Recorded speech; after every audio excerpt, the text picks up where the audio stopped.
Today we'll be talking about basil, or as it's also known, St. Joseph's wort.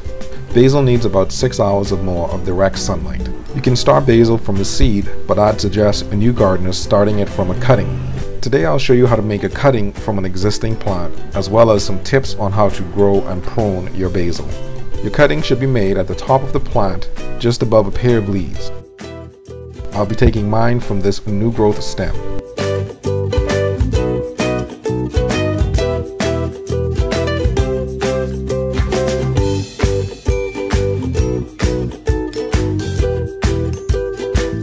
Once the cutting is made, you can then place it in a cup of water so that it can start to sprout roots.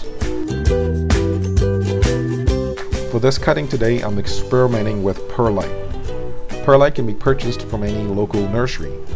It's usually added to soil to help with aeration and soil drainage. I got a small water bottle, cut it in half, and then filled it with the perlite.